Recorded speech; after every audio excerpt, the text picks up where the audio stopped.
Bismillahirrahmanirrahim. Assalamu alaikum. Dear students, hope so you all will be fine. Now, today we are going to discuss about the homeostasis and their mechanism like osmoregulation, thermoregulation and excretion. जी student, सबसे पहले हम homeostasis देख लेते हैं कि homeostasis क्या होता है। होम्योस्टेसिस एक्चुअली दो ग्रीक वर्ड से डिराइव्ड है। होम्यो का मतलब होता है सेम एंड स्टेसिस का मतलब होता है स्टैंडिंग। कि इंटरनल कंडीशन किसी भी सेल की या लिविंग ऑर्गेनिज्म की जो इंटरनल कंडीशंस होती हैं वो हमेशा इक्विलिब्रियम पे मेंटेन होती हैं फ्रॉम द एक्सटर्नल इन्वायरमेंट। अगर इसकी प्रॉपर आप डेफिनेशन देखना चाहें तो पेज नंबर 1 पे पहले पैराग्राफ के अंदर लास्ट 3 लाइंस के अंदर मेंशन है, protection of the internal environment from the harms of the fluctuation in external environment is terms as homeostasis. कि हमेशा किसी भी लिविंग ऑर्गेनिज्म या सेल की जो इंटरनल कंडीशंस होती हैं वो हमेशा सेम रहने की कोशिश करती हैं या इक्विलिब्रियम पे रहती हैं। किस चीज़ से? From the harms and the fluctuations of the external environment. इसको हम एक एग्जांपल से एक्सप्लेन कर सकते हैं। फॉर एग्जांपल, हमें पता है कि इंसानी बॉडी का टेम्परेचर या ह्यूमन बॉडी टेम्परेचर नॉर्मल जो है रेंज वो 37 डिग्री सेंटीग्रेड है, या हम कहते हैं 96 to 97 फ़ारेनहाइट है। ये बॉडी का टेम्परेचर है, ह्यूमन बॉडी का। लेकिन हमारा एक्सटर्नल इन्वायरमेंट का टेम्परेचर जो है वो फ्लक्चुएट करता रहता है, उसमें तब्दीलियाँ आती रहती हैं। लाइक समर सीज़न में टेम्परेचर जो है बहुत ज़्यादा हो जाता है, उसकी रेंज 25 से 55 डिग्री सेंटीग्रेड, मतलब 25 से ज़्यादा टेम्परेचर जाता है, और इतना ज़्यादा जाता है कि 55 डिग्री सेंटीग्रेड तक जा सकता है। इसी तरह विंटर में हम देखें तो माइनस में भी टेम्परेचर चला जाता है, बियॉन्ड ज़ीरो चला जाता है माइनस में, और 20 डिग्री तक ये रहता है। लेकिन हमेशा सर्दियां हों या गर्मियां हों हमारे बॉडी का जो टेम्परेचर है वो 37 डिग्री ही रहता है।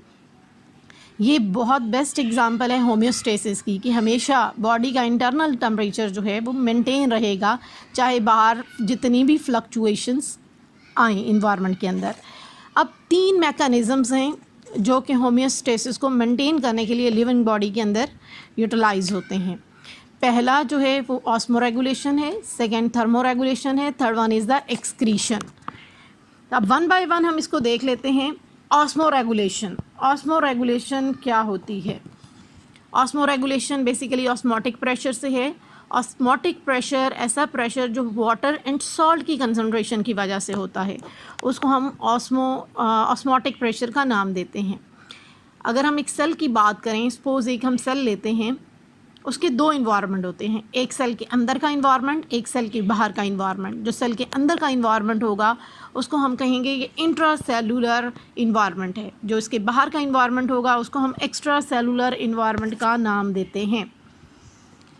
अब यहाँ पे देखें, एक जगह पे लिखा हुआ है सेल, जिस साइड से सेल लिखा हुआ है सॉल्ट की कंसंट्रेशन एरो अपवर्ड है, ये शो कर रहा है कि सॉल्ट की कंसंट्रेशन ज़्यादा है, और वाटर डाउनवर्ड एरो शो कर रहा है कि वाटर की जो कंसंट्रेशन है सेल के अंदर वो कम है, और इक्वल का साइन डाल के दूसरी साइड पे सॉल्ट की कंसंट्रेशन कम और वाटर की ज़्यादा दिखाई गई है।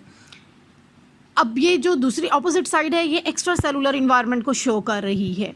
अब क्या होगा नॉर्मल रेगुलेशन के लिए सॉल्ट की और वाटर की जो कंसंट्रेशन है वो मेंटेन कैसे होगी? कि अगर जहाँ पे हमेशा नॉर्मल प्रोसेस ये होता है कि हमेशा जो मॉलिक्यूल्स होते हैं सॉल्ट्स के या सॉल्वेंट के वो मूव करते हैं from higher concentration towards the low concentration.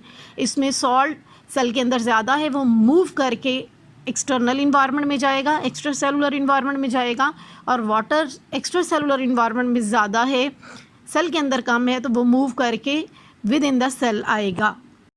Next mechanism हम देख लेते हैं। सेकेंड मैकेनिज़्म होम्योस्टेसिस का है थर्मोरेगुलेशन। थर्म मीन हीट होता है या बॉडी टेम्परेचर होता है।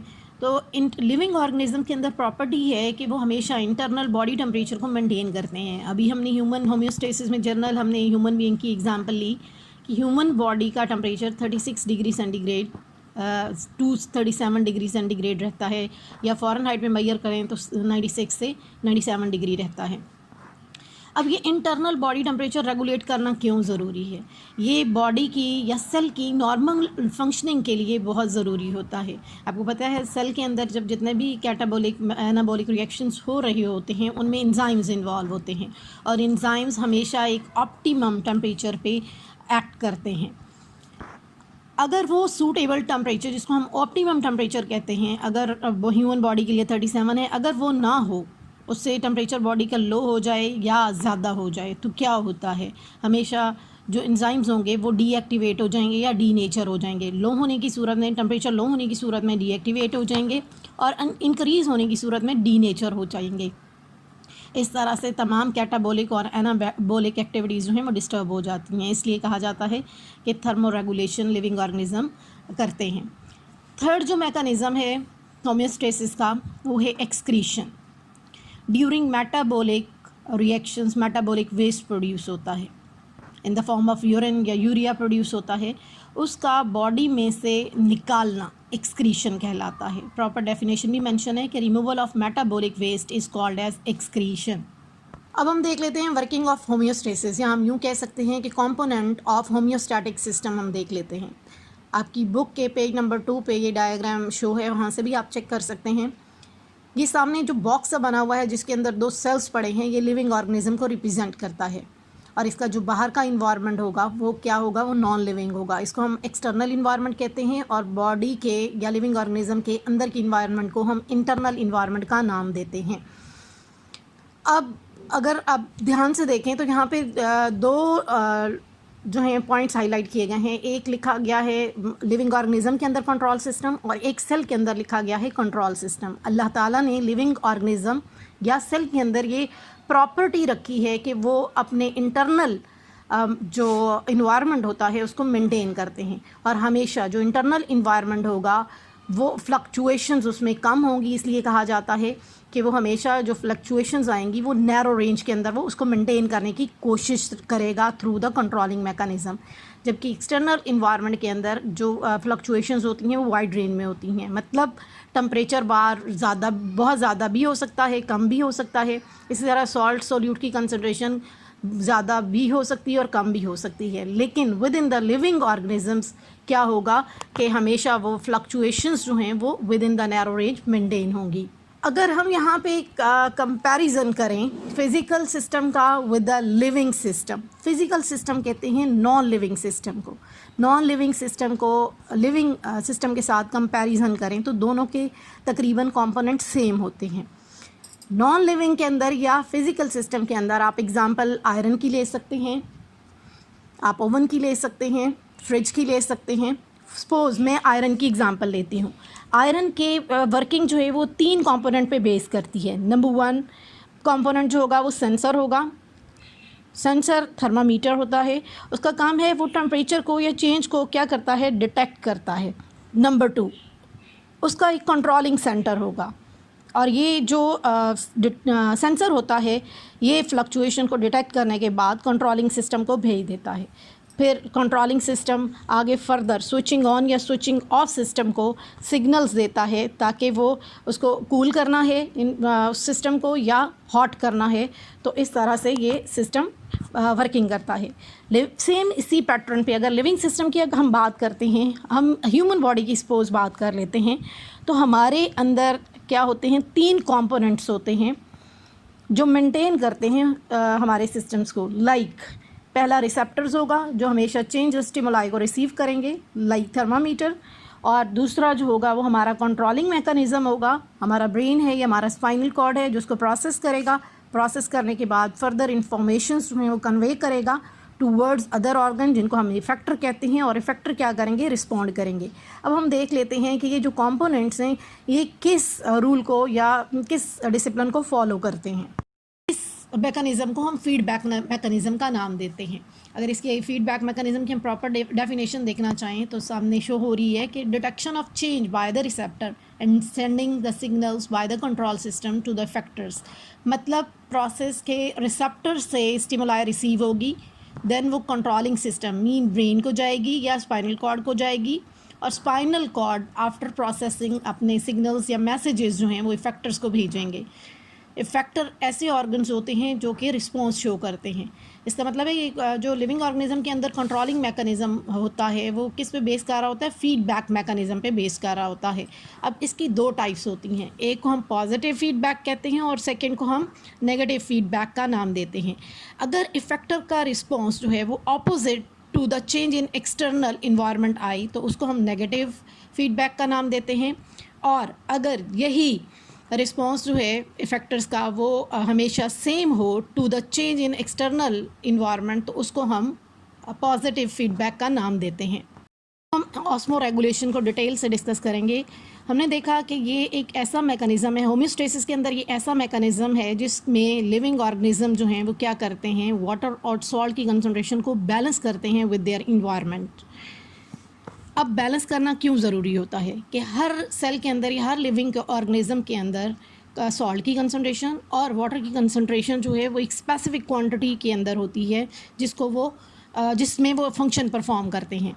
और एक्सटर्नल इन्वायरमेंट के अंदर फ्लक्चुएशंस या चेंजेस आती रहती हैं सॉल्ट की कंसंट्रेशन के अंदर भी और वाटर की कंसंट्रेशन के अंदर भी, इसलिए इसको मेंटेन करना ज़रूरी होता है और वो थ्रू ऑस्मो रेगुलेशन होता है। यहाँ पे 3 तरह की environment, extra cellular environment discuss किए गए हैं। मैंने पीछे आपको डिटेल बताई थी कि इंट्रा सेलुलर इन्वायरमेंट और एक्स्ट्रा सेलुलर इन्वायरमेंट क्या होता है। सेल के अंदर का इन्वायरमेंट इंट्रा सेलुलर इन्वायरमेंट और सेल के बाहर का जो इन्वायरमेंट होता है उसको एक्स्ट्रा सेलुलर इन्वायरमेंट का नाम देते हैं। यहाँ पे एक्स्ट्रा सेलुलर इन्वायरमेंट को डिस्क्राइब किया गया है और डिस्कस किया गया है और उसकी 3 टाइप्स हैं on the basis of the salt या सोल्यूट कंसंट्रेशन। पहले को हम हाइपोटोनिक सोल्यूशन या इन्वायरमेंट कहते हैं, दूसरे को हाइपरटोनिक कहते हैं और तीसरे को आइसोटोनिक कहते हैं। अगर नीचे डायग्राम पे आएँ, 3 तरह के बीकर्स लिए गए हैं, उनमें 3 डिफरेंट सोल्यूशंस डाले गए हैं। पहला जो सोल्यूशन है वो हाइपोटोनिक है, दूसरा आइसोटोनिक है, तीसरा हाइपरटोनिक है। हाइपो नाम से शो है, हाइपो मतलब कम, सोल्यूट की कंसंट्रेशन, टॉनिक का मतलब होता है सोल्यूशन, ऐसा सोल्यूशन जिसके अंदर सॉल्ट की कंसंट्रेशन कम हो और वाटर की कंसंट्रेशन ज़्यादा हो।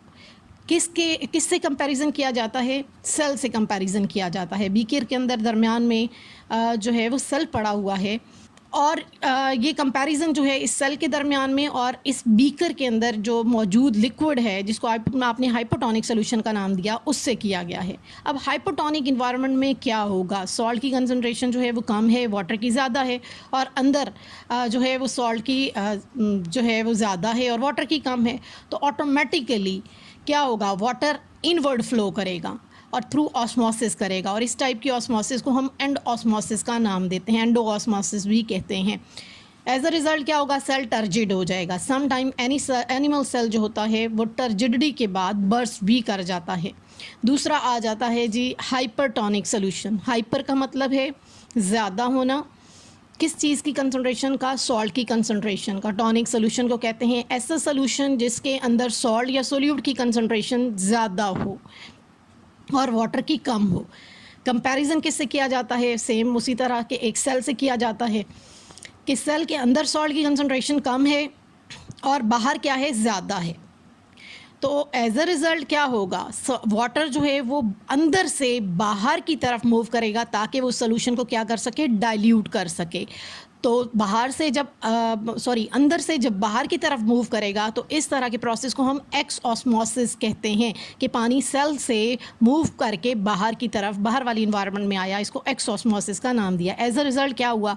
सेल जो है वो क्या हो जाएगा? श्रिंक कर जाएगा। इसी तरह तीसरा इन्वायरमेंट आइसोटोनिक हम उसको कहते हैं, आइसोटोनिक इन्वायरमेंट। इसमें क्या होता है कि जो कंसंट्रेशन होती है एक्स्ट्रा सेलुलर इन्वायरमेंट की वो सेम होती है विद द इंटरनल या जिसको हम कहते हैं इंट्रा सेलुलर इन्वायरमेंट, उससे सेम होती है।